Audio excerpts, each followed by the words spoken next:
É preciso explicar por que o mundo de hoje, que é horrível, é apenas um momento do longo desenvolvimento histórico. E que a esperança sempre foi uma das forças dominantes das revoluções e das insurreições. E eu ainda sinto a esperança como minha concepção de futuro. Jean-Paul Sartre, Prefácio dos Condenados da Terra, de Frantz Fanon. A clarividência é uma virtude que se adquire pela intuição, mas sobretudo pelo estudo. E quer dizer, tentar ver a partir do presente o que se projeta no futuro.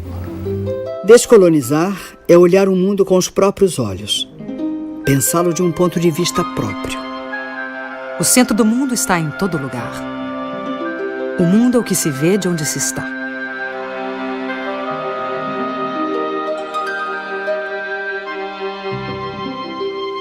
O olhar sobre a primeira globalização vem das viagens de descobrimento e conquista. Os imensos territórios conquistados não estavam desocupados. Em apenas um século, entre 1500 e 1600, dos 80 milhões de nativos existentes na América pré-colombiana, 70 milhões foram exterminados.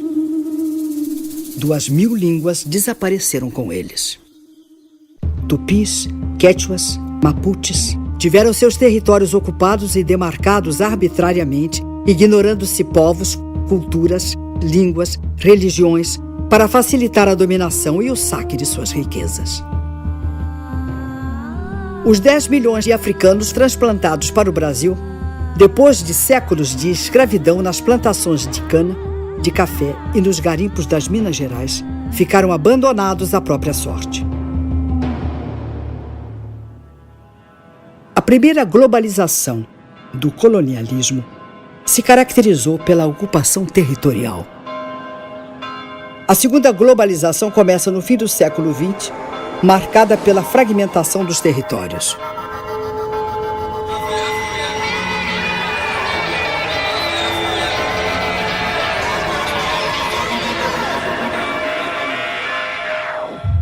O século XX foi o século das revoluções.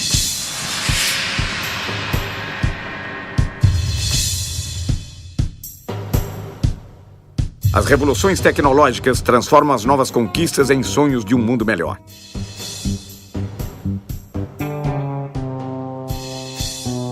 Logo começa o desmonte do estado de bem-estar social. O humanismo, como motor do desenvolvimento e do progresso, é substituído pelo modelo do consumo voraz. O consumo que é hoje o grande fundamentalismo. Esse, sim, é que é o grande fundamentalismo. As técnicas são implantadas nas sociedades e nos territórios a partir de uma política. Hoje, a política das empresas globais. Amanhã, a partir da política dos Estados impulsionados pelas nações.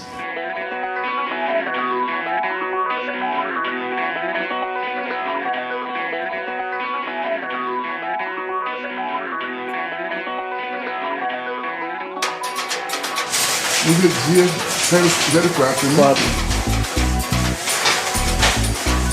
Eu nunca pensei que ia chegar lá.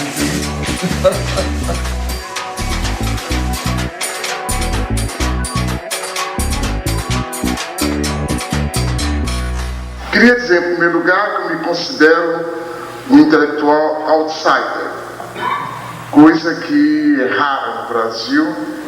Não pertenço a nenhum partido, não pertenço a nenhum grupo, inclusive grupo de intelectuais, não respondo a nenhum credo, não participo de qualquer militância. É difícil ser um intelectual negro no Brasil? Eu creio que é difícil ser negro e é difícil ser intelectual no Brasil. Essas duas coisas juntas dão o que dão, né? É difícil ser negro porque, fora das situações de evidência, o cotidiano é muito pesado para os negros. É difícil ser intelectual porque não faz parte da cultura nacional ouvir tranquilamente uma palavra crítica, né? Por que a opção pela geografia? Eu acho que foi a opção pelo movimento. O fato de eu ter, quando garoto, me impressionado com as populações que mudavam de lugar, que se transportavam de um lugar para outro. Acho que talvez isso me tenha dado uma dimensão da disciplina.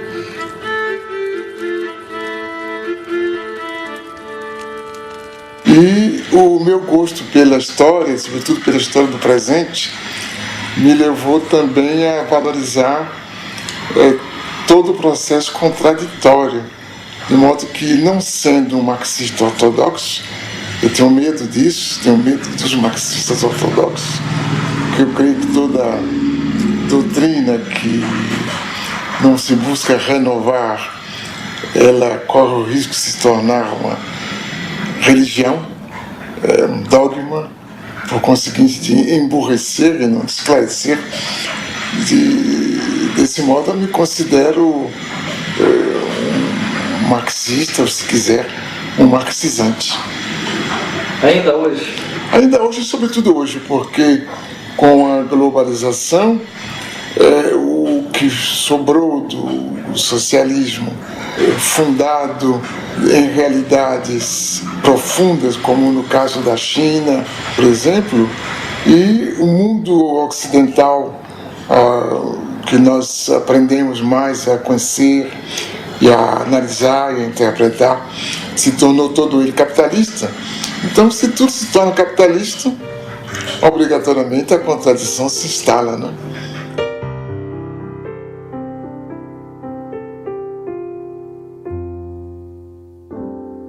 Uma forma de reconhecer o nível de desenvolvimento no planeta é observar a quantidade de luz que as cidades emitem à noite. A foto de satélite revela um nítido contraste entre o desenvolvimento ao norte e ao sul da Terra. A renda dos 500 indivíduos mais ricos do mundo é superior aos ganhos dos 416 milhões mais pobres. Em 1990, um norte-americano ganhava em média 38 vezes mais que um tanzano. Hoje ganha 61 vezes mais. Nunca houve uma oposição tão grande entre um pequeno grupo de países e a maioria esmagadora dos países da humanidade. Então nós temos um terceiro-mundismo em germe muito mais forte do que antes. E uma realidade da dependência muito maior do que antes. E talvez por aí é que vai surgir essa possibilidade de a gente construir um mundo de outra forma. De fato, se desejarmos escapar à crença de que esse mundo assim apresentado é verdadeiro e não queremos admitir a permanência de sua percepção enganosa, devemos considerar a existência de pelo menos 3 mundos num só. O primeiro seria o mundo tal como nos fazem vê-lo, a globalização como fábula. O segundo seria o mundo tal como ele é, a globalização como perversidade. E o terceiro, o mundo como ele pode ser, uma outra globalização. Nunca na história da humanidade houve condições técnicas e científicas tão adequadas a construir um mundo da dignidade humana. Apenas essas condições foram expropriadas por um punhado de empresas que decidiram construir um mundo perverso. Cabe a nós fazer dessas condições materiais a condição material da produção de uma outra política.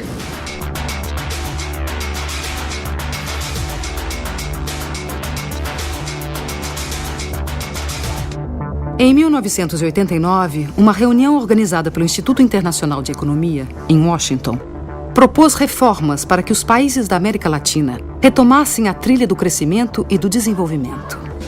Nasceu aí o Consenso de Washington, uma espécie de bula com prescrições consensuais, austeridade fiscal, elevação de impostos, juros altos para atrair investimentos estrangeiros, privatizações, em nome da boa administração do setor privado e da incapacidade dos estados. O mesmo sistema ideológico que justifica o processo de globalização, ajudando a considerá-lo o único caminho histórico, acaba também por impor certa visão da crise e a aceitação dos remédios sugeridos. Na verdade, porém, a única crise que os responsáveis desejam afastar é a crise financeira e não qualquer outra. O Consenso de Washington representou para a América Latina um fruto envenenado. No Equador, país com 25% de índios e 55% de mestiços, o movimento indígena Pachacuti comanda a revolta.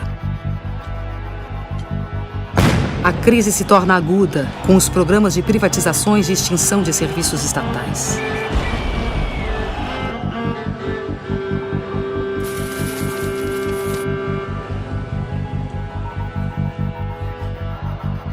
Em janeiro de 2000, a completa dolarização da economia provoca um grave levante popular que termina 15 dias depois com a queda do presidente.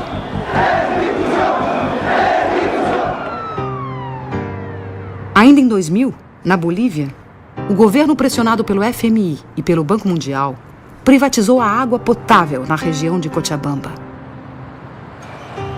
A resposta popular de uma sociedade formada por 70% de índios e mestiços explodiu em gigantescas rebeliões comandadas por movimentos sociais autônomos.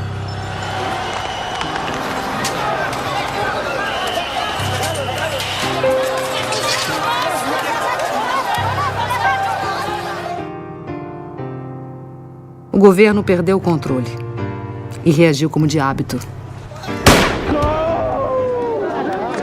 A morte de um jovem comoveu o país.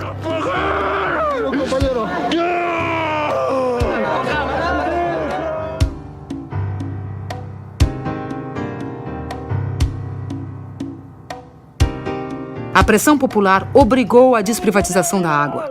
La decisión y la lucha de hombres, mujeres, niños y ancianos de todo el pueblo de Cochabamba. Este es un primer paso que se ha dado, muy pequeño pero importante, de la significación que tiene la democracia.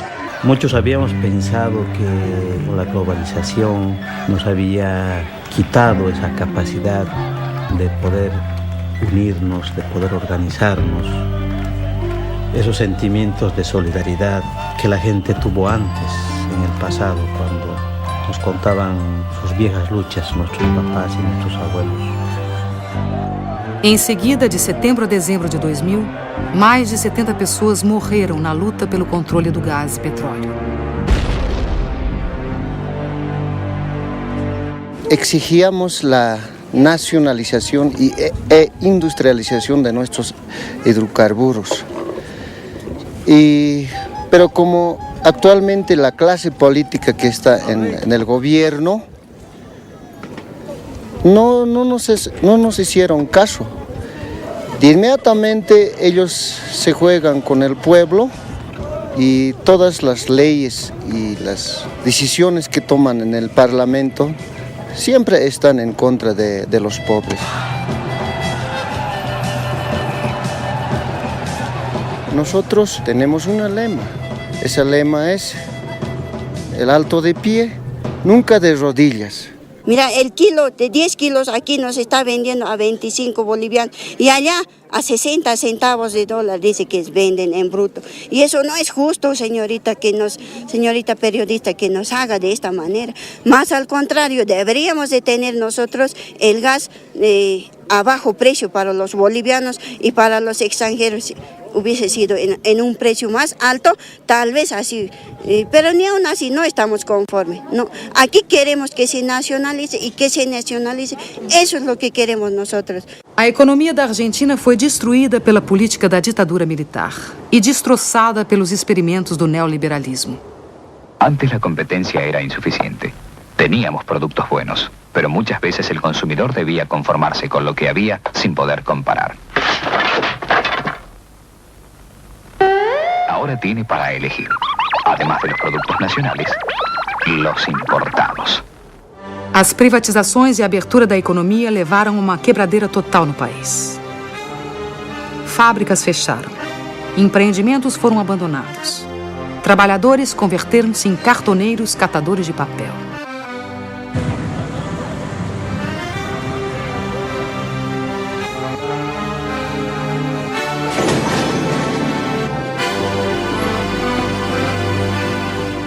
O panelaço no final de 2001, que derrubou 3 presidentes da República em 2 semanas, levou às ruas cidadãos da classe média, que da noite para o dia, pela desdolarização da economia, tornaram-se os novos pobres do país. Estamos llenos de canallas, atorrantes vendepatria, sinvergüenza.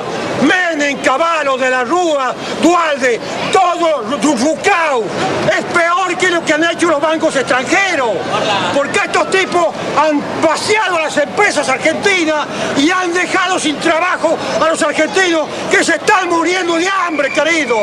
Los argentinos tienen que hacer conciencia y estar en la Plaza de Mayo y no salirnos de allí mientras no echemos a todas estas ratas salvajes que están usurpando el poder. Son asesinos, igual que Dualde, son narcotraficantes, ladrones y todo lo que ustedes le puedan agregar, porque han destruido jubilados, familias completas, desocupados y a los trabajadores, a todos han destruido, le han robado los ahorros, así como me los robaron a mí, le robaron a todo el mundo, no tienen vergüenza, son la vergüenza mundial.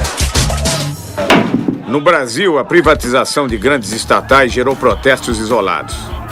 O país entrou às cegas na modernidade. A ilusão da moeda forte e do consumo fácil anestesiou a população.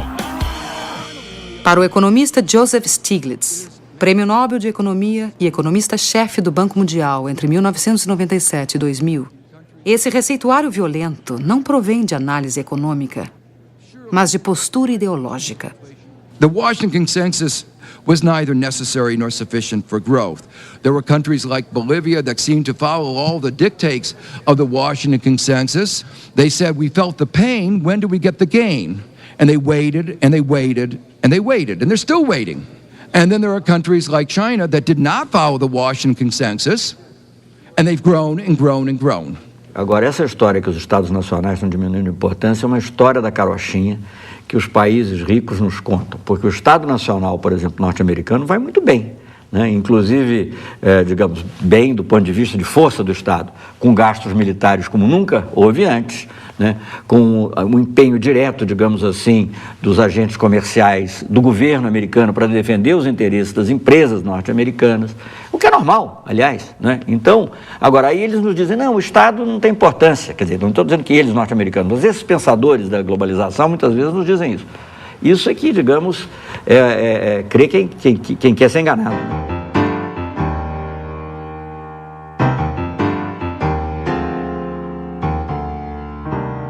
O que nós estamos estudando aqui é, sobretudo, essa relação entre globalização, isto é, o grande dinheiro, a grande informação, e o território.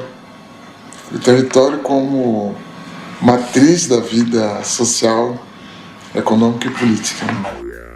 A Boeing, maior montadora de aviões do mundo, é bom exemplo do fornecimento em rede planetária. O modelo 777 recebe componentes de 322 fornecedores em 38 países. E suas 3 milhões de peças, do rebite à turbina, são fabricados por 1.700 intermediários em 37 nações. De onde prosseguem para Everett, onde a Boeing tem o maior edifício industrial do mundo. Na montagem final, a Austrália fornece os lemes de direção e profundidade. O Canadá, a parte posterior das asas. O Reino Unido, os computadores primários de voo. O Japão, os lavatórios. E a Embraer do Brasil, uma peça do leme vertical. As grandes empresas são esse centro frouxo do mundo e que, escapando ao controle dos estados e que se distanciando de uma relação mais obrigatória com os territórios, acaba por lhes permitir uma ação sem responsabilidade.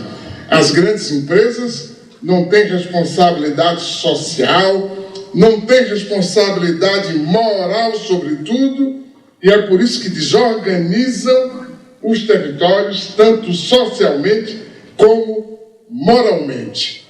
O filme Corporation, dos cineastas canadenses Mark Akbar, Jennifer Abbott e Joel Beckham, denuncia a exploração de mão de obra no terceiro mundo. Trata-se de uma divisão internacional de trabalho injusta e desigual. Distribuição de mais pobreza para os pobres e concentração de mais riqueza para os ricos.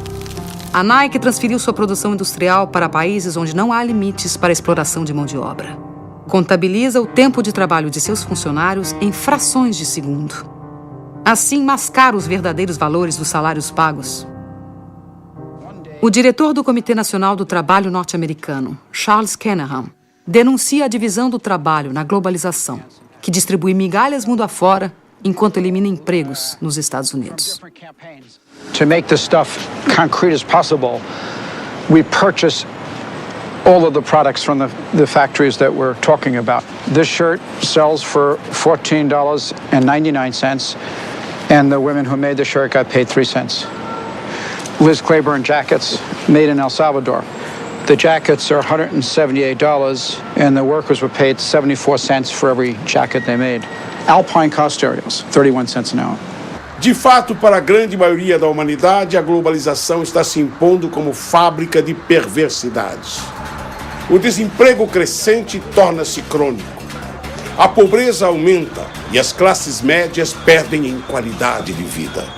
O salário médio tende a baixar. A fome e o desabrigo se generalizam em todos os continentes. A fila na Marquês de Sapucaí, no Rio de Janeiro, não é para assistir a nenhum desfile de escola de samba, mas simplesmente para conquistar uma vaga para a gari da empresa pública de coleta de lixo da cidade. A abertura dos portões revela a angústia dos que lutam por um emprego estável e seguro nesta globalização, onde os de baixo, a cada dia que passa, trabalham mais com menos direitos.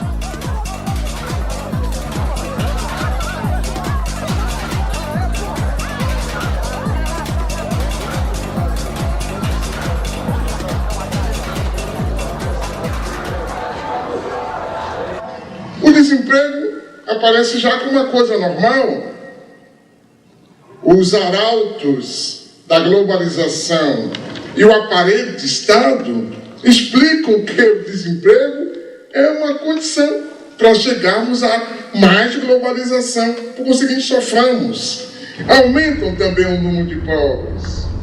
Há mais 600 milhões de pobres hoje do que em 1960. 1,5 bilhão de pessoas ganham menos de $1 por dia. E diante disso, a pobreza é tratada com naturalidade. Alô, amigo, alô, chefia. Seu futuro não pode ser decidido a revelia. Lembra daquele tempo em que seu salário ainda valia mais ou menos 50 anos, eu diria. Alô, amigo, alô, chefia. Seu futuro não pode ser decidido a revelia. Se o presente é omisso, aí fica difícil. Tem que botar a mão na massa, dar um jeito nisso. A humanidade se divide em 2 grupos. O grupo dos que não comem e o grupo dos que não dormem, com receio da revolta dos que não comem. Josué de Castro, em Geopolítica da Fome. A gente descobriu uma coisa importante, que a gente produz muito mais comida do que pode comer. E tanto que na Europa, a comunidade europeia dá prêmio a quem deixa de produzir comida. E castiga quem produz mais do que as cotas estabelecidas. Quer dizer, a questão da fome não é a questão de produção de alimentos, é a questão de distribuição. Isso a gente viu quando de certas epidemias de fome na África e na Ásia, os Estados Unidos se recusando a dar ajuda alimentar se certas condições políticas não fossem preenchidas. No caso do próprio Brasil, se há uma parte da população que não come corretamente, Isso é culpa unicamente da forma como nós organizamos a sociedade. Não é que não haja alimento, não é que não se possa distribuir os alimentos. Apenas nós decidimos que alguns não devem comer, porque acaba por ser uma decisão, que se depois de tantos anos a gente aceita tranquilamente continuar discutindo a questão da fome, que me parece uma vergonha. A fome já não nos surpreende.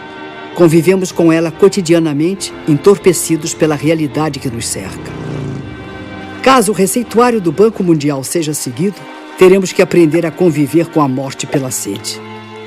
There is a move right now to take over all the water resources worldwide. They are calling it, the transnational corporations are calling water blue gold. Hoje, mais de 1,5 bilhão de pessoas em todo o planeta não têm acesso à água. Mais de 3 bilhões de pessoas utilizam água sem tratamento, o que provoca diariamente a morte de 30 mil indivíduos no mundo. Nos últimos 10 anos, as transnacionais da água orquestram uma estratégia de controle do planeta. Empresas do setor têm suas ações fixadas em bolsas de valores dentro da lógica financeira, que nada tem a ver com a lógica da solidariedade.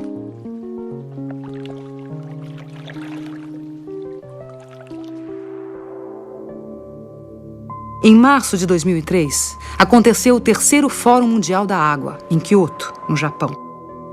Na pauta da discussão estava o tema da privatização dos recursos hídricos. Na mesa, os presidentes de multinacionais da água, ministros de Relações Exteriores, representantes do movimento popular e o diretor administrativo do Banco Mundial, Peter Voigt. The political question really is who owns water and who gets to control water. Here you're going to hear, or you are hearing, two very, very different visions of a future for water. On one side are those who see water as an economic good, to put water on the open market for sale to the highest bidder. On the other hand, you're going to hear the voice of a growing civil society movement who has a vision of water as a part of the global commons and treated as a public trust for all time by governments everywhere. At what point does a corporation not understand that we do not want you there, and when will you leave? मैं समझता हूं कि अब पूरी दुनिया में ये बात सिद्ध हो गई कि ये डिसेंट्रलाइज्ड वाटर मैनेजमेंट से सारे देश को दुनिया को पानी के लिए बचाया जा सकता है। Oscar Oliveira, o líder da rebelião em Cochabamba, na Bolívia, lança seu grito de advertência em Kyoto.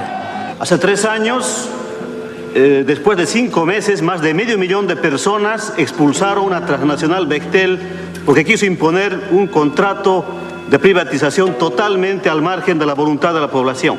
Varias de las transnacionales que están acá muchas veces manchan nuestra agua con sangre de los ciudadanos. No manchen más sus manos com sangre. Contra todas as evidências da injustiça, o representante do Banco Mundial insiste na política de privatização. Somebody has to pay for water, ladies and gentlemen. And I think we have come up with some practical choices. We haven't covered everything, as some of the speakers said. But in order to come up with the investments which are needed for the poor, and I agree 100% that we have to find ways of serving the poor in a way that they can afford the water. O tom ameaçador do discurso é contestado pelos representantes dos movimentos populares do mundo inteiro.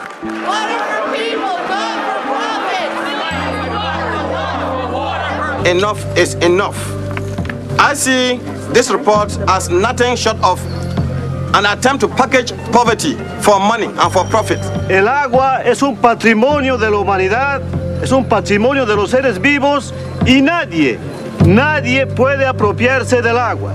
Por lo tanto, la sociedad civil dice que aquí no hay acuerdo.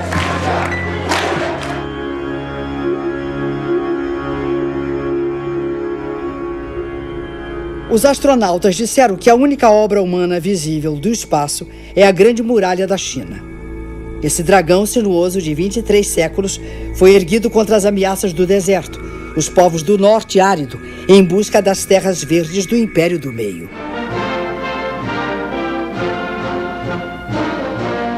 O sonho comunista do internacionalismo proletário, incentivado pela Revolução Soviética de 1917, foi aos poucos substituído pelas barreiras construídas em torno da cortina de ferro.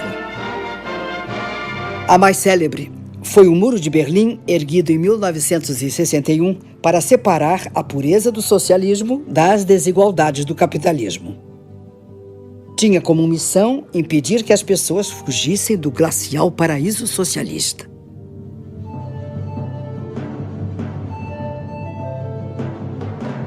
Os muros da Internacional Capitalista são sólidos e bem delineados. Enquanto permitem a circulação livre das mercadorias, dinheiro e serviços, proíbem o livre tráfego dos indivíduos. A Europa levanta barreiras contra a presença indesejada de forasteiros em seu território.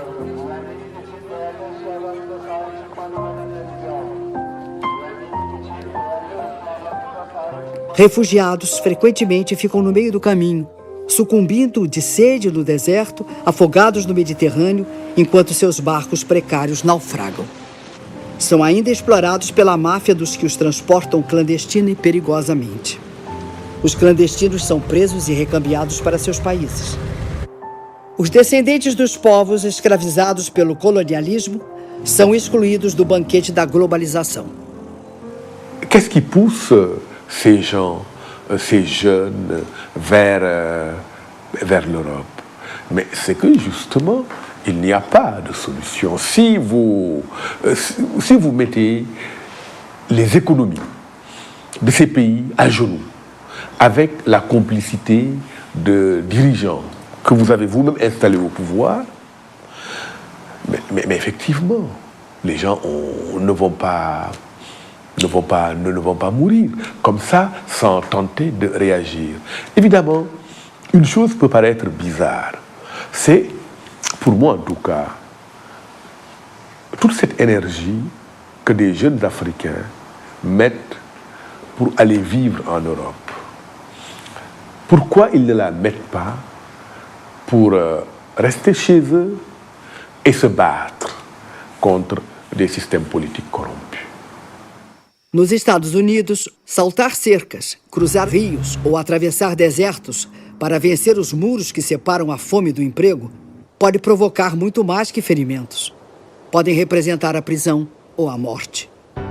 Armas que mais parecem sair de filmes de ficção científica são utilizadas para impedir a imigração não desejada. As barreiras naturais, o Rio Grande, o deserto e a polícia de fronteira se encarregam do resto. O presidente da República dos Estados Unidos elogia a eficiência do controle de fronteiras para impedir a entrada de brasileiros. Thanks to our actions, Brazilian illegal immigration dropped by 90%. Este controle já custou muitas vidas dos que sonharam um dia fazer a América. Teríamos que recomeçar o debate da civilização, que a gente abandonou. A gente passou a debater o crescimento econômico, né? Se vamos aumentar os juros, se vamos diminuir, se vamos facilitar um pouco de inflação ou não. Mas a civilização na própria quase que não é objeto de discussão. E isso abre espaço para qualquer forma de barbárie como essa, pela qual a gente deixa morrer crianças e velhos e adultos tranquilamente.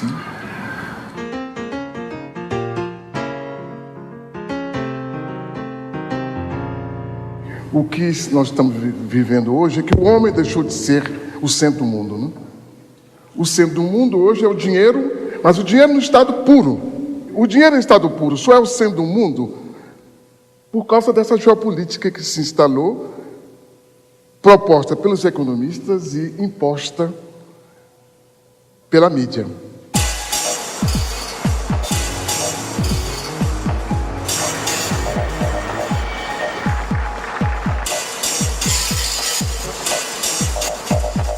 Davos, estância situada nos Alpes suíços, imortalizada por Thomas Mann, na Montanha Mágica.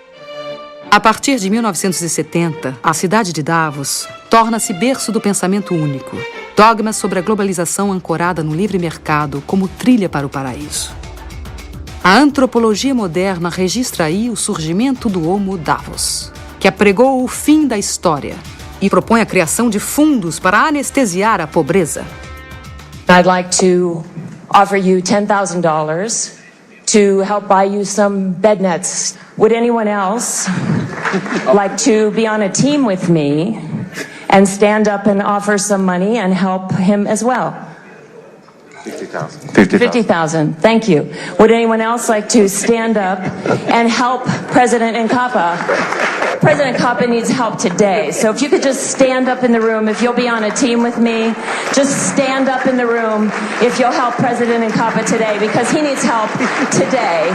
A chamada mídia, ela tem um papel de intermediação que a gente talvez não possa dizer que é inocente, mas não parte dela realmente, ou não é dela o poder. O poder é de um pequeno número de agências internacionais da informação, estreitamente ligadas ao mundo da produção material, ao mundo das finanças, que controla de maneira extremamente eficaz a interpretação do que está se passando no mundo, né?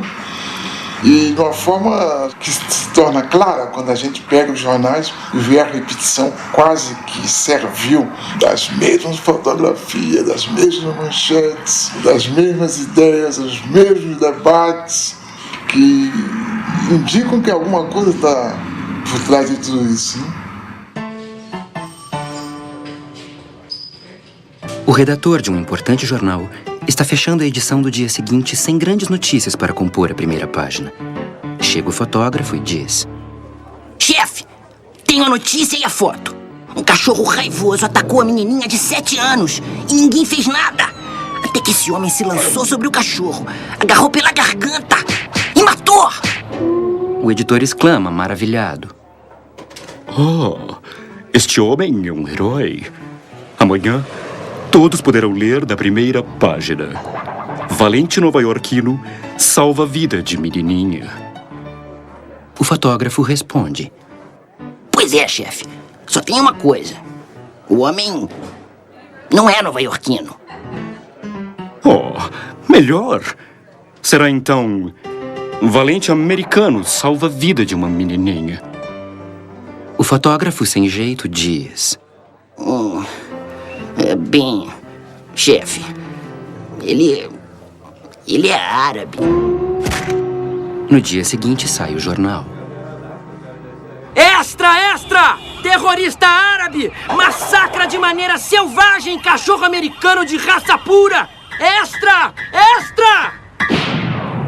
Como podemos, mesmo assim, admirar-nos de que ali e aqui estão em guerras e corra o sangue, já que a nova ordem mundial que se constrói é baseada numa competitividade sem limites morais. Não há produção excessiva de informação, mas de ruídos. Existem os fatos. As notícias são interpretações desses fatos.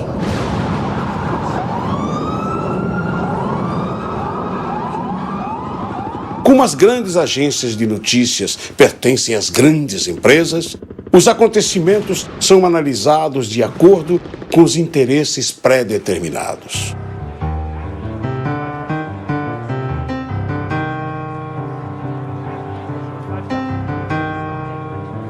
We're gonna bomb them over there.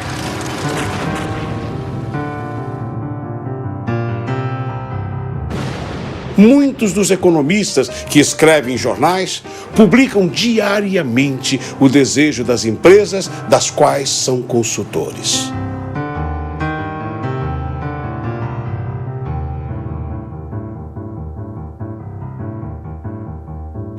A informação, o grande instrumento da grande finança, a informação, o grande instrumento do processo de globalitarismo, de produção de novas formas totalitárias de vida, mas que manejada por um pequenos grupos, de forma inteligente, produz exatamente o efeito oposto.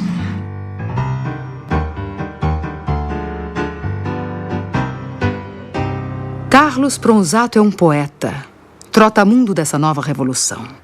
Sozinho, com olhar atento e uma pequena câmera amadora, penetra espaços onde os grandes meios não podem ou não querem entrar. Na Bahia, filmou ocupações de casas abandonadas. E eu estou aqui com esse trabalho social para fazer uma instalação elétrica para o pessoal, porque o pessoal são carentes e não tem condições de pagar, e nós estamos aí. Sobre a ocupação de uma fábrica falida, mostrou o simples desejo do trabalho. Nos quedamos esperando a la empresa, a los patrones que nos trajeran algo. No aparecieron. Teníamos miedo, ¿viste? Bueno, después nos sentábamos ahí, los vecinos nos ayudaban porque no teníamos plata para viajar, no teníamos plata para comer, para nada. Y un día dijimos, bueno, ¿qué vamos a seguir acá sentados esperando que vengan ellos? Entonces empezamos a trabajar, a producir y a vender. Y así, ¿viste? Seguimos. Seus filmes correm mundo afora. Em escolas, sindicatos, pequenos cinemas. Seguem globalizando um outro olhar sobre os fatos, sobre as lutas, sobre esse novo tempo. Eu resolvi entrar de fato no movimento popular como uma ferramenta de transformação concreta que podia ser o vídeo, porque não é só filmar, sino estar inserido dentro do movimento. Como eu me considero um manifestante com câmera, então eu tenho que estar aí trabalhando dentro do movimento popular ativamente. Latinoamérica é um polvorim apto para um Bakunin chegar e perguntar onde que está acontecendo e ele ir e tentar ou filmar, ou escrever, ou incitar, ou trabalhar nisso. Então, minha utopia é um pouco essa. É você não entrar na corrente, na onda do não é possível fazer nada, porque nada será possível. E você continuar trabalhando. Eu acho que um pouco que faço está dentro de um projeto utópico de realizar, pelo menos naquele breve período de vida que nós temos, uma pequena obra que pode servir a alguém, tanto agora quanto depois. Eu acho que esse fenômeno vai se multiplicar. Quer dizer, por enquanto há uma coerção muito grande contra essas formas, que são praticamente limitadas no seu elan renovador, pela falta de recursos financeiros, pela legislação que favorece a vida dos gigantes. Mas eu creio que, como há uma demanda que vem de baixo e que é muito forte, é explosiva, a gente vai certamente daqui a pouco ter outra coisa.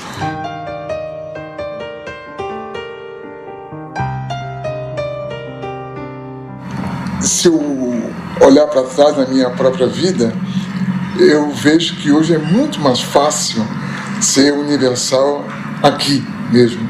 A primeira vez que eu entendi, que eu comecei a entender o mundo, foi quando deixei a Bahia para ir estudar na França, aí, lendo jornais, que me apresentaram o mundo de uma outra forma. Hoje não, qualquer pessoa com uma curiosidade mais aguçada acaba percebendo como o mundo é. Acho que essa que é outra grande novidade, acho, do nosso tempo, e que vai permitir que, sem abandonar o que a gente é, indígena, a gente seja perfeitamente universal. Os Krenak, que em sua língua original chamam-se Burum, registravam uma população de 5.000 pessoas no início do século XX. Número que se reduziu a 130 indivíduos em 1989. E com esforço fecharam um século com 150 pessoas. Ailton Krenak nasceu no Vale do Rio Doce, Minas Gerais. É produtor gráfico e jornalista.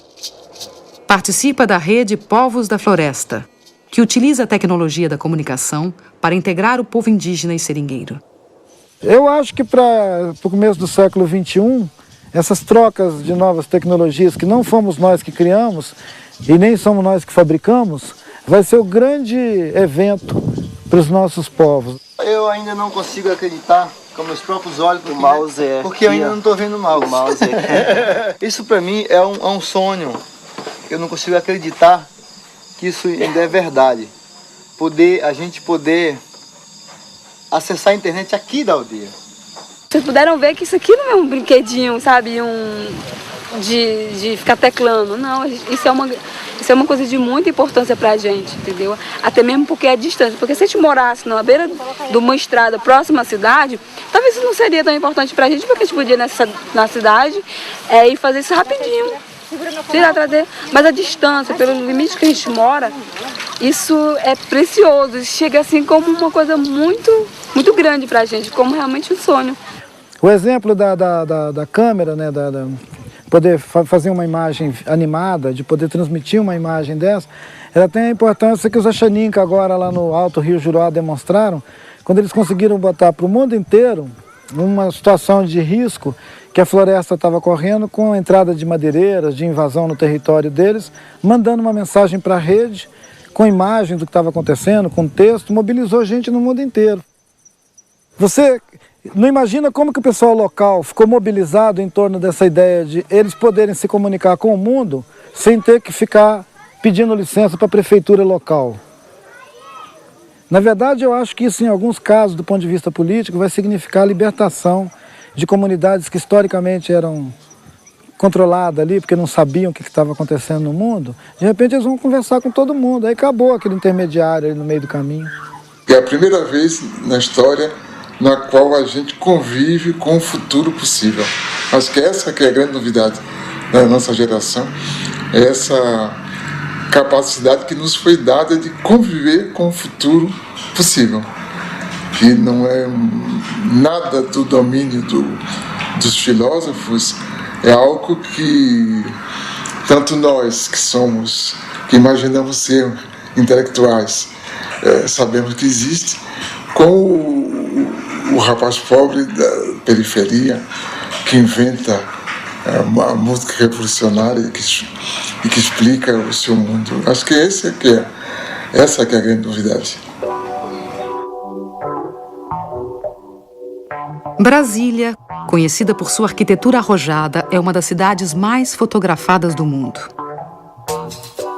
Perto de Brasília fica a Ceilândia. É o reverso do cartão postal. Aqui moram muitos dos que trabalham na capital.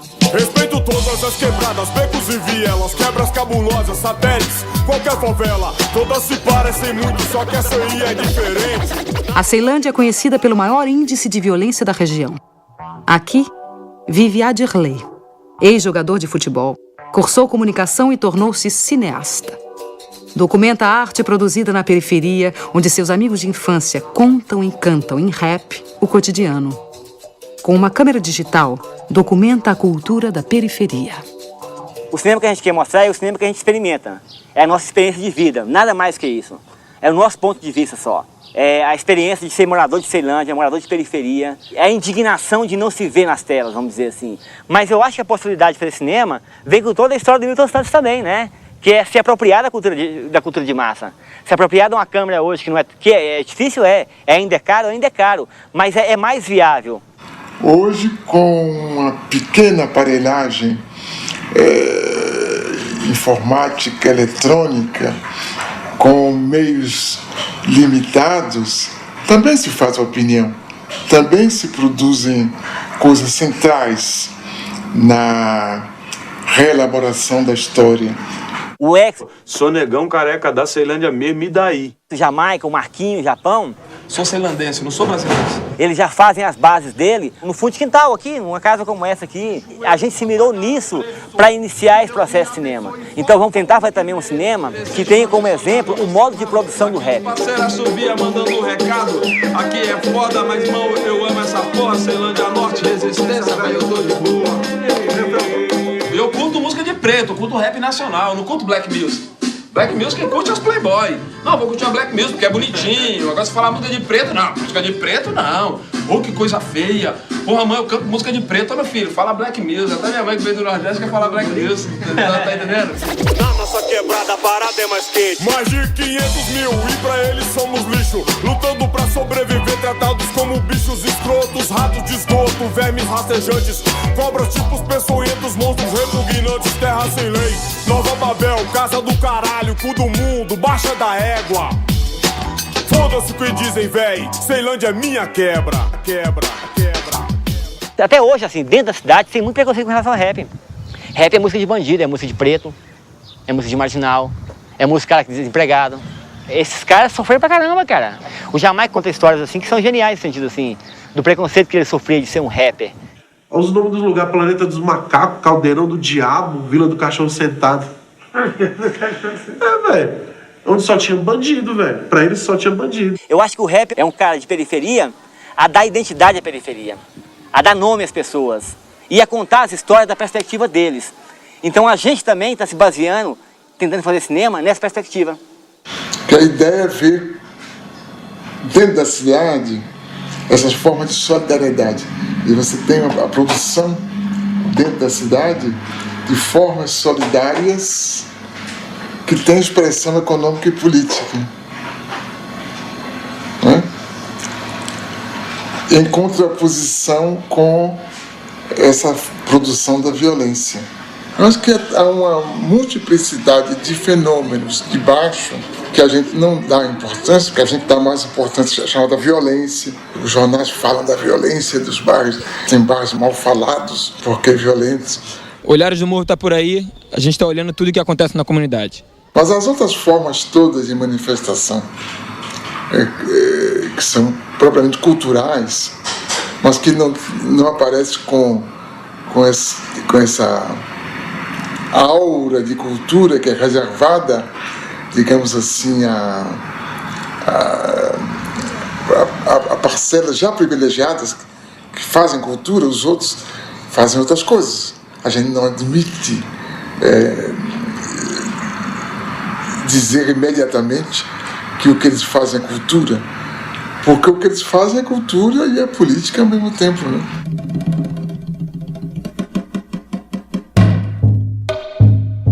Japeri é um município, é o segundo município mais pobre do estado do Rio de Janeiro, e a gente, através do cinema, a gente pode expressar esse nosso movimento, às vezes as coisas que a gente não concorda que tem aqui, a gente joga no cinema e tenta mudar essa realidade. Aqui, acima de tudo, é a superação, de utilizar o que a gente tem na mão e superar até esses mesmos índices de pobreza. E a gente utiliza de pedaço de madeira para fazer grua, de cabo de vassoura para fazer o tripé. Na coletividade, a gente consegue fazer cinema na Baixada Fluminense. A gente partiu de uma necessidade de um resgate da memória e do folclore daqui do município de Japeri. E utilizando numa ficção, que é o marido chegando em casa bêbado e dando satisfação para sua esposa porque chegou bêbado. E a satisfação que ele dá é a partir do folclore de Japeri. Há a possibilidade cada vez mais frequente de uma revanche da cultura popular sobre a cultura de massa, quando, por exemplo, ela se difunde mediante o uso de instrumentos que, na origem, são próprios da cultura de massas. Eu sou lobificha! Sai! Em pleno século XXI, mas eu não acredito em lobisomem! Sai pra lá! Nesse caso, a cultura popular exerce sua qualidade de discurso dos de baixo, pondo em relevo o cotidiano dos pobres, das minorias, dos excluídos, por meio da exaltação da vida de todos os dias. A partir do audiovisual, várias pessoas vão ser influenciadas pelo produto que eles estão tendo. Então, uma oportunidade para que eles possam se expressar até para o povo inteiro de Japeri, para mostrar o que eles querem falar e ainda não tiveram oportunidade. Porque a partir deles a gente acredita que, ou seja no teatro, na música, no cinema, na literatura, vão estimular novas vidas e novos sonhos a partir de filmes, do audiovisual.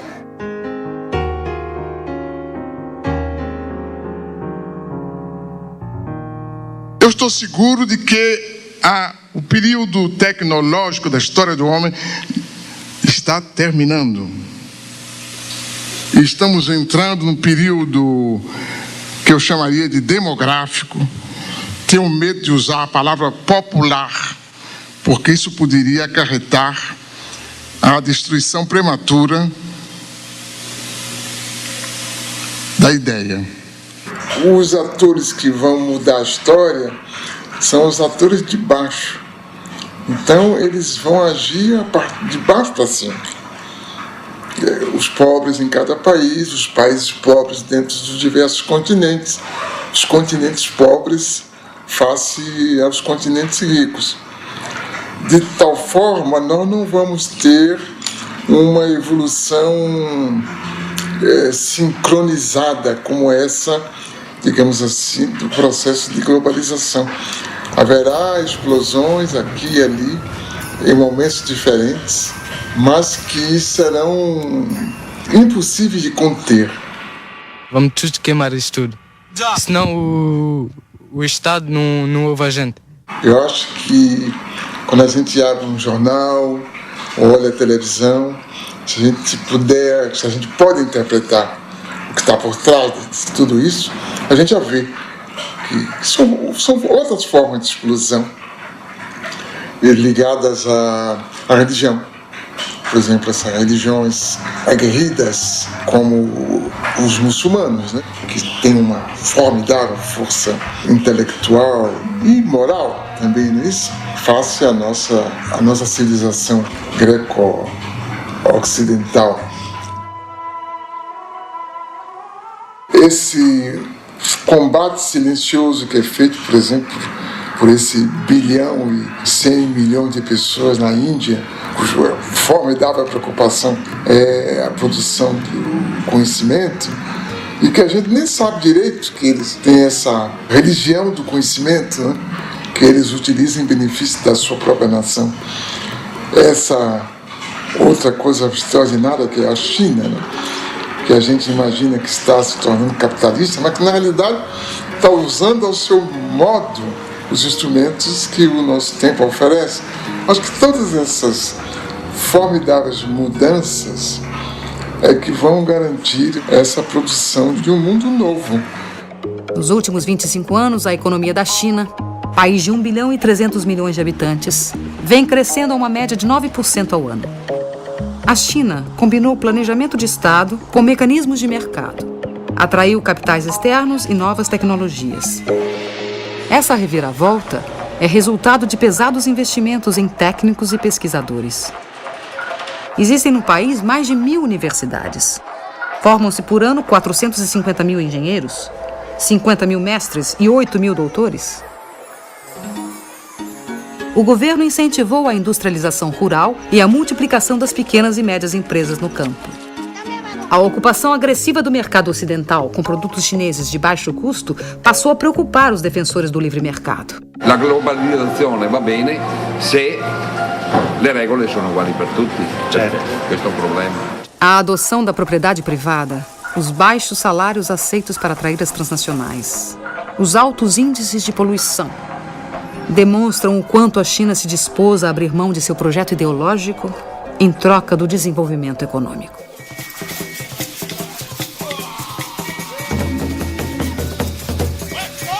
Devemos recusar categoricamente a situação a que os países ocidentais querem nos condenar. O colonialismo e o imperialismo não pagaram suas contas quando retiraram suas bandeiras e suas forças policiais de nossos territórios.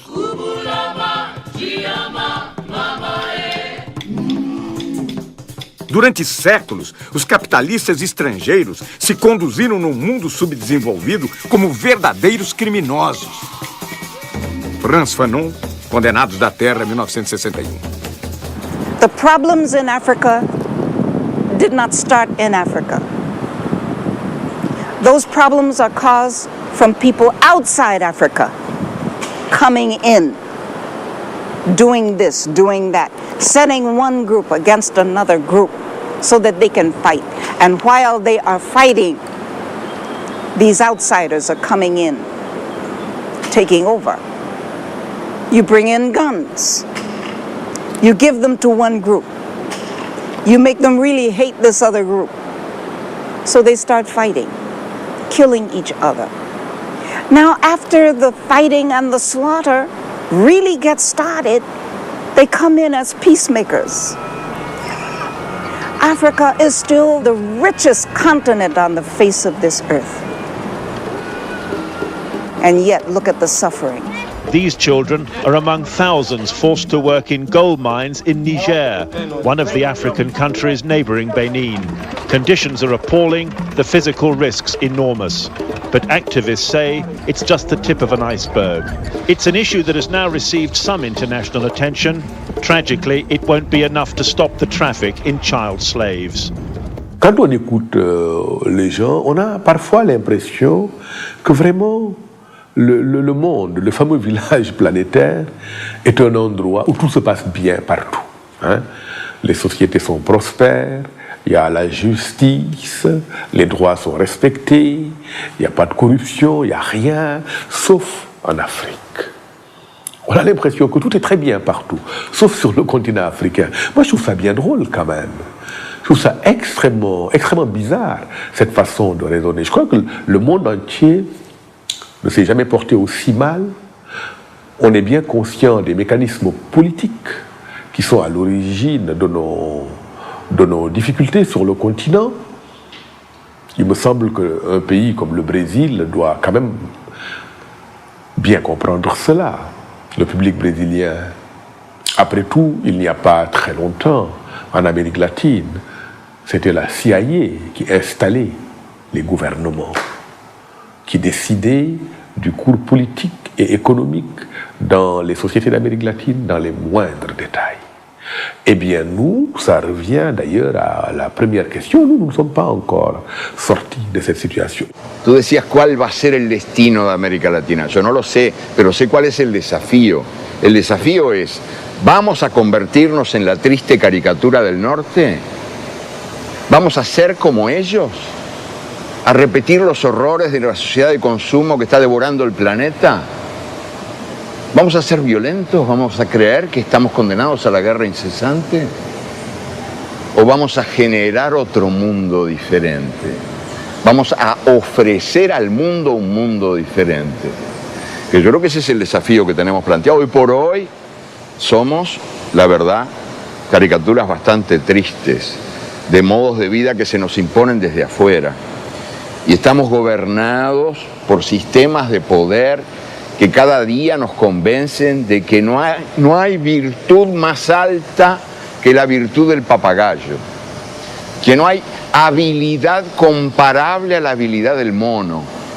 El papagayo, el mono, los que imitan, los ecos de voces ajenas. Nós decidimos ser europeus, né? E insistimos em ser europeus, nos recusamos a pensar como nós próprios, porque achamos mais chique pensar como os europeus e os americanos, e aí temos uma enorme dificuldade para entender o mundo. E essa enorme dificuldade também nos deixa meio atarantados, meio tolos diante da história que está se fazendo.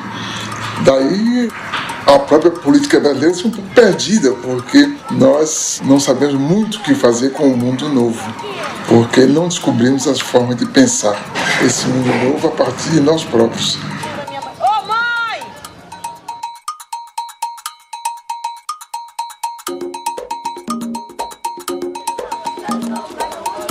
Eles vêm do mundo do sul, de uma comunidade pobre, moradias precárias. Eles vêm do mundo do norte. Querem ver de perto como vive esta gente nos trópicos. Hoje é dia de festa.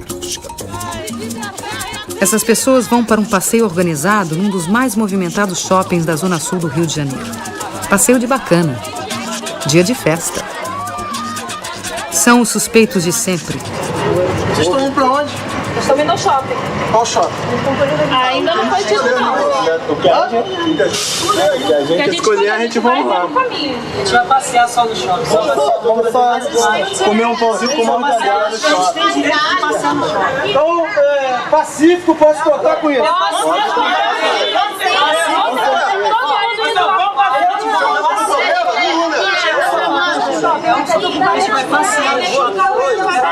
A presença da câmera de televisão serve de salvo-conduto. Então vamos lá. Tem direito, lógico. A gente não tinha direito. Tem direito. Os turistas buscam aventura. Vão fazer safari urbano em uma das maiores favelas do Brasil. O passeio na Rocinha inclui paisagem, violão e uma modesta barraca de souvenirs. Ambiente hostil, condições externas extremas, extremamente inóspitas a novas ideias, mobilidade relativa. O meu trabalho é um trabalho tão simples, o que os outros vão dizer? Aí fica difícil para mim. O encontro inesperado entre os habituês do shopping e o sem-teto provoca surpresas.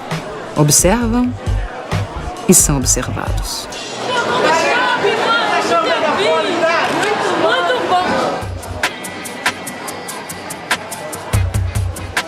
Uns perdidos, outros também perdidos. Os turistas penetram nas casas alheias, passeiam por becos e ruelas. Encontram mais riqueza nas vidas do que nos objetos. A variedade de brinquedos desperta o desejo nas crianças. Os meninos se divertem como pequenos Ayrton Sennas neste mundo onírico e inacessível. A senhora sonha com uma joia rara. A moça com calça justa. O rapaz veste um elegante hobby de chambre. Outro protesta contra o preço dos produtos. Ô maluco, tu trabalha na loja, quanto tempo você trabalha pra comprar uma calça dessa? São solidários. Dividem entre si o pão com mortadela, enquanto dividem a mesa com os outros frequentadores.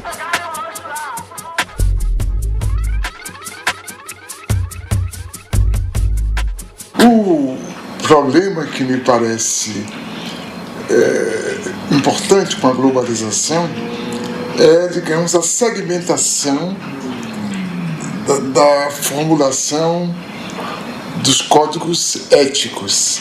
Quer dizer, há uma ética dos poderosos, que não chega a ser ética, e há uma outra ética dos que não têm nada. Como também há uma ética dos que desesperados tomam o caminho do que a gente chama de violência, né? Eu creio que essa outra ética, não dos desesperados que praticam a violência gratuita, mas dos que querem grandes mudanças, é cada vez mais compreendida nas camadas mais baixas da sociedade. Mas ela tem contra ela toda uma formulação dessa ética dos poderosos e do direito escrito e da concepção dos juízes e da justiça quanto o que é a convivência social. Não importa. O que importa é que a mudança tem uma base histórica muito forte e ela está ganhando as suas formas de ação, que são inovadoras, são formas de ação surpresivas, formas de ação eficazes, e alguns de nós decidimos apoiá-los, apesar da nossa herança dessa ética que envelhece por incapaz de atender o interesse da maioria. Há essa busca também de melhoria de condição de vida, do sem-teto, do sem-trabalho. Eu acho que isso é a maior coisa que você tem para ter para deixar para os seus filhos, é uma moradia, porque o resto, você lutando, você consegue. Mas você ter um lugar para você voltar, repousar do seu trabalho, é um teto. E se você não tem nada. Você não tem endereço, você não é ninguém. Vergonha! É pai de família! Chega em casa e seu filho não tem comida porque ele pagou o aluguel! Isso é vergonha!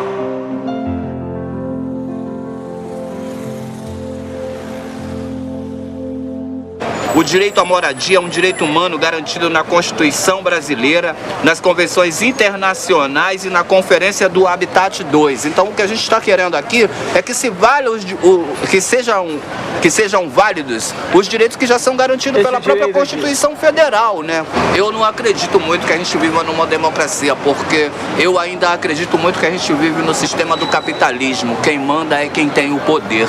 Quem não tem nada, não tem nada. É tipo um ditado que existe aí, que você vale aquilo que você tem no bolso. Se você vale aquilo que você tem no bolso, no momento eu não valho porra nenhuma porque eu não tenho nenhum centavo.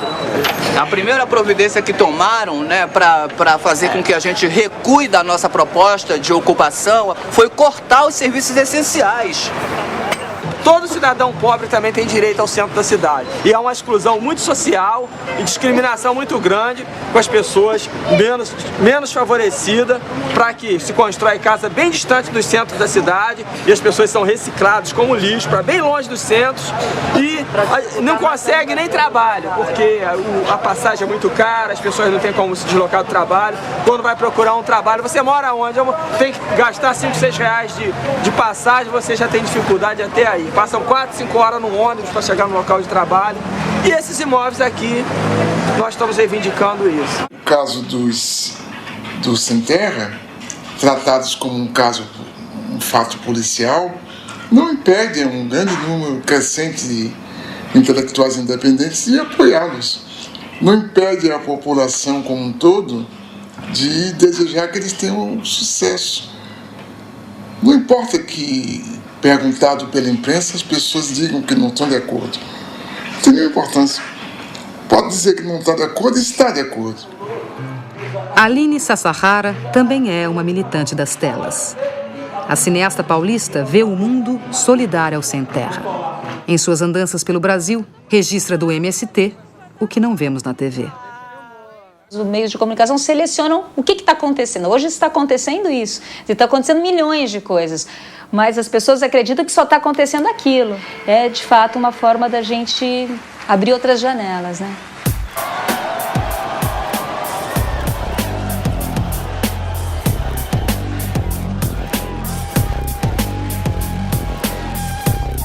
A Escola Nacional Florestan Fernandes, construída pelos próprios trabalhadores do MST, é a primeira universidade popular do Brasil, feita para capacitar os camponeses e seus filhos e prepará-los para um modelo de desenvolvimento solidário.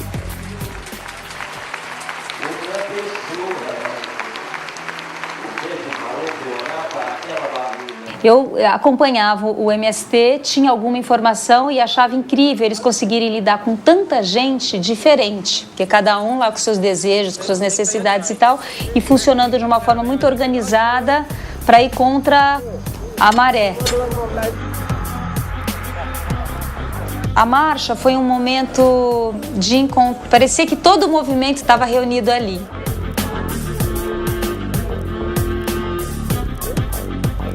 Ela é um símbolo muito bem acabado da organização e da solidariedade dentro do movimento. Então você imagina todos os dias você reunir pessoas assim de várias idades e de vários lugares naquele horário cedinho para marchar e, enfim, foi uma experiência riquíssima. Eu creio que está se passando alguma coisa de muito profundo, uma espécie de vulcão que está aí crepitando e que a gente não tem as antenas para perceber. A gente é chamado a pensar na violência, como era definida tradicionalmente. Mas a gente não entende, não compreende, não domina o mecanismo intelectual dessas formas novas de solidariedade e de reivindicação. Porque o Brasil jamais teve cidadãos. Nós, a classe média, não queremos direitos, nós queremos privilégios. E os pobres não têm direito. Não há, pois, cidadania neste país, nunca houve.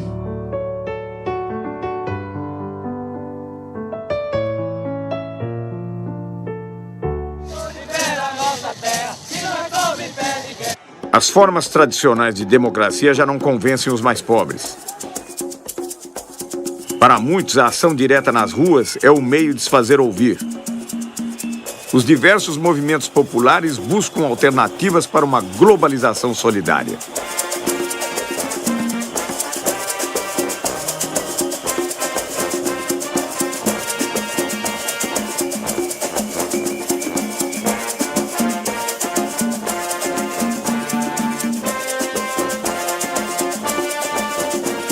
Não sei se é bom ou ruim que haja um déficit de organização, porque toda forma de organização é também uma forma de constrangimento na produção de comportamentos completamente livres. Talvez, nesse primeiro momento, não seja ruim essa desorganização se ela for acompanhada da parte dos intelectuais, da produção, da compreensão das condições nas quais estamos vivendo. Mas creio que haveria que buscar formas que eu penso que só a partir do Estado é possível fazer. Não, a partir do Estado? Só a partir do Estado. Não vão ser ONGs, nem instituições do terceiro setor. O senhor várias vezes se referiu ao Estado, inclusive em relação ao intelectual. O senhor não abre mão do Estado? Eu creio que o Estado é indispensável porque as entidades chamadas terceiro setor, primeiro, elas não são abarcativas, elas não podem cuidar do conjunto das pessoas que precisam de cuidados. Segundo, elas acabam obrigadas a cuidar melhor de certos setores e não de outros setores. Enquanto que o Estado, através do exercício da política, a tendência dele é cuidar de todas as pessoas. Quer dizer, essa produção democrática, realmente democrática, que as ONGs ou o terceiro setor não podem, pela sua própria definição, cuidar, porque tem as limitações de sua origem, do seu financiamento, dos seus objetivos. Então o Estado se torna algo cada vez mais indispensável, porque as fontes criadoras de diferença, de desigualdade, são muito mais fortes do que no passado. Então, para desmanchar essas diferenças, para reduzir essas desigualdades, é necessário um Estado que intervenha, um Estado socializante, por conseguinte. Tudo se discute neste mundo, menos uma única coisa que não se discute. Não se discute a democracia. A democracia está aí como se fosse uma espécie de santa de altar, de quem já não se esperam milagres, mas que está aí como uma referência, a democracia. E não se repara que a democracia em que vivemos é uma democracia sequestrada, condicionada, amputada, porque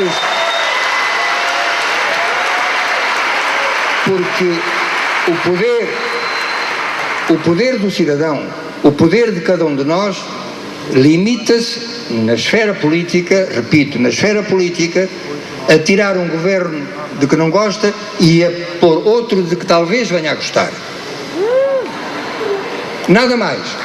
Mas as grandes decisões são tomadas numa outra esfera e todos sabemos qual é. As grandes organizações financeiras internacionais, os FMIs, as Organizações Mundiais de Comércio, os bancos mundiais, a OCDE, tudo isso, nenhum desses organismos é democrático. E, portanto, como é que podemos continuar a falar de democracia se aqueles que efetivamente governam o mundo não são eleitos democraticamente pelo povo? Quem é que escolhe os representantes dos países nessas organizações? Os respectivos povos? Não. De onde está então a democracia? Acho que a questão é essa, que a gente esvaziou a palavra democracia de conteúdo. A gente continua falando na democracia sem saber muito bem do que está falando. Quer dizer, que nós utilizamos uma série de conceitos que vêm de um outro tempo e que se tornaram vazios porque o tempo mudou. O porque é conveniente, né? E o que ficou foi o eleitoral. O resto, a representatividade, não é? a responsabilidade, tudo isso perdeu força. A coerência com ideias, a transparência só é possível se os partidos têm claramente ideias, porque senão de que a gente está falando, né? Se a gente não souber o que é que os partidos querem fazer de nós, né?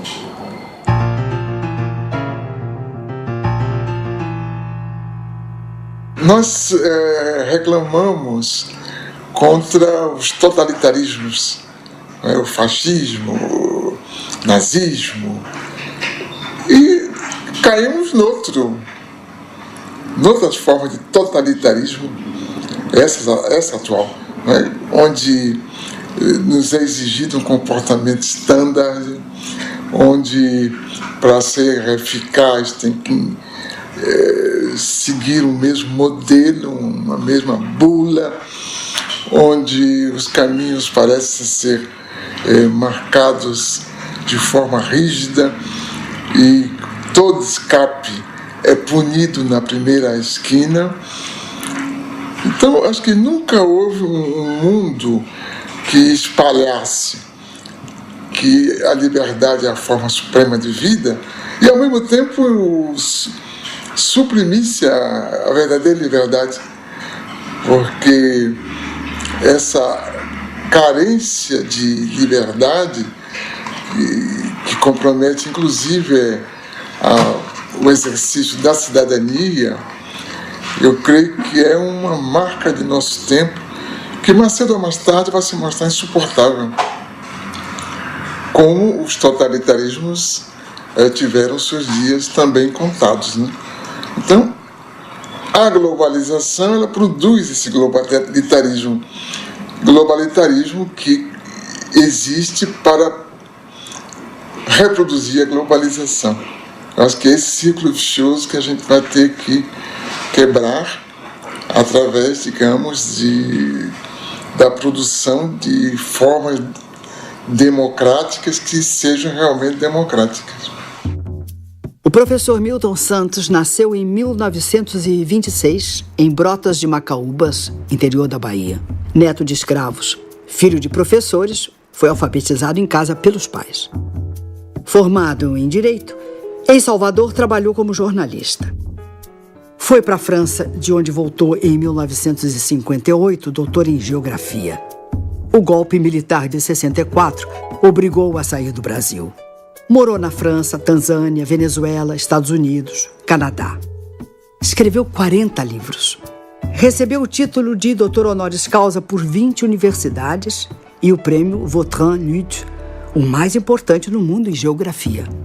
Pensou a economia espacial, a urbanização latino-americana e vislumbrou uma utopia para o século XXI na condição de geógrafo no terceiro mundo. Eu creio que as condições da história atual permitem ver que outra realidade é possível.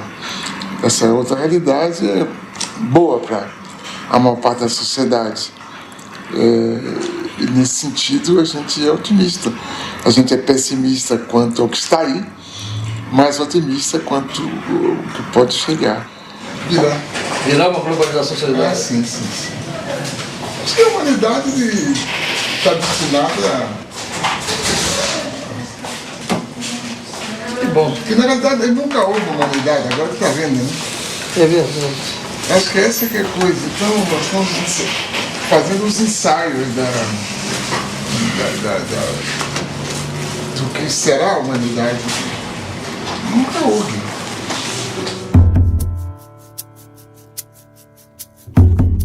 Quando eu me encontrava preso na cela de uma cadeia, foi que eu vi pela primeira vez as tais fotografias em que apareces inteira, porém lá não estavas nua, e sim coberta de nuvens.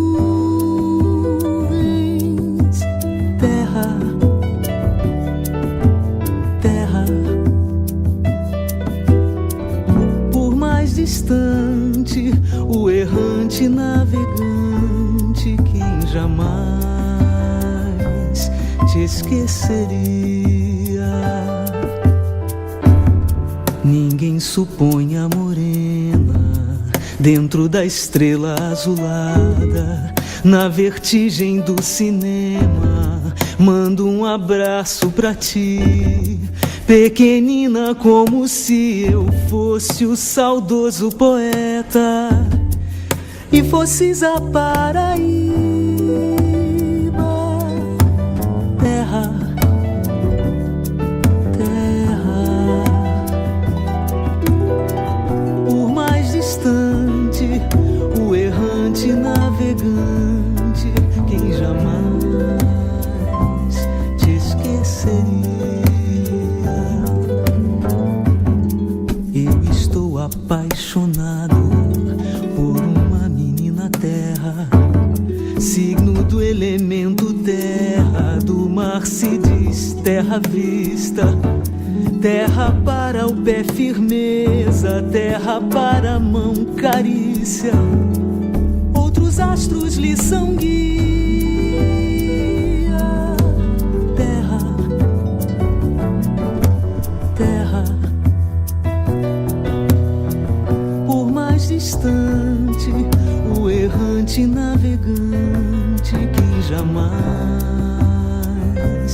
te esqueceria. Eu sou um leão de fogo, sem ti me consumiria, a mim mesmo eternamente, e de nada valeria acontecer de eu ser gente, e gente é outra alegria, diferente das estrelas. Terra, terra. Por mais distante, o errante navegante, quem jamais te esqueceria.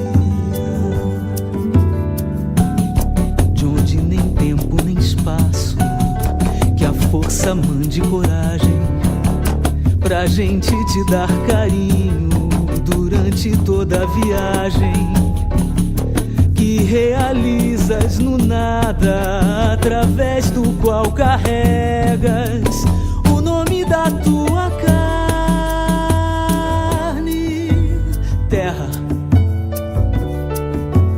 terra.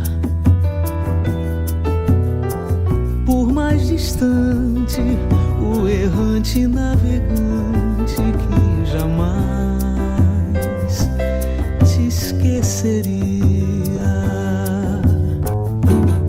Nas sacadas dos sobrados da velha São Salvador, há lembranças de donzelas do tempo do imperador.